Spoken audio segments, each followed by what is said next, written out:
Hello everyone! There are few things that mean as much to me and my development as a human being, and mark me as being an uber nerd, as the mother of all role-playing games. Dungeons and Dragons.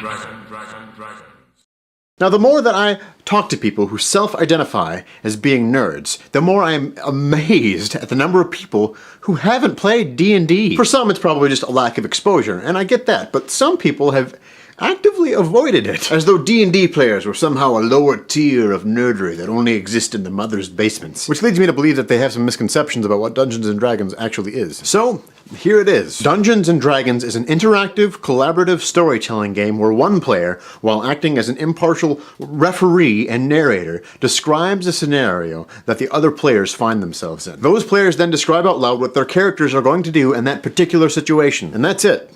That's the game. That's how you play D&D. The beauty is in that the situation can literally be anything you want. And anyone who has ever played in a childhood imagination game like, I don't know, a Tea Party, knows how to play the game and has played before. They may not know specific rules, but if they're playing and they hit somebody with a longsword, somebody's going to tell them to roll the 8-sided die. And a lot of the media that we consume today could easily have been played out in a Dungeons & Dragons game. I mean, if you like the Hobbit, Lord of the Rings, Game of Thrones, Hunger Games, Harry Potter, Star Wars, Star Trek, Firefly, Doctor Who, Mission Impossible, friggin' The Terminator, pretty much anything with superheroes or vampires, fiction. If you like fiction, you'll probably like Dungeons & Dragons. Now I know that I've only referenced Dungeons & Dragons so far, and I use it mostly as a pop culture proxy reference for tabletop role-playing games in general, of which there are many, each with its own particular flavor. For example, there's straight up a Star Wars role-playing game. If you want to be a Jedi,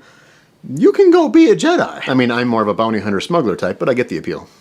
I'm not sure how it happened, but D&D got stigmatized for being exceptionally nerdy. I mean, it's likely that it's just been around for a long time, but I don't understand how it's possibly any nerdier than, say, being in a room or a bus full of people and playing Pokemon on your DS. For such a nerdy game, it's basically the most social game you can possibly play. You are interacting and socializing with real people.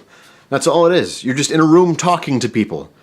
It seems pretty not nerdy to me. There's an interesting thing that happened with D&D and video games.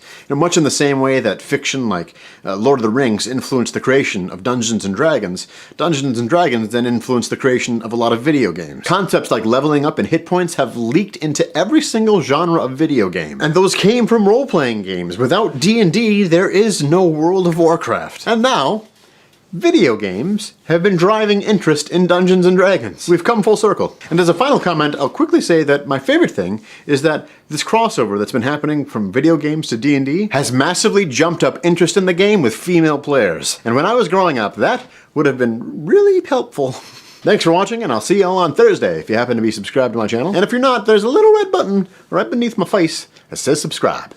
And when you push it, it makes me feel tingly inside.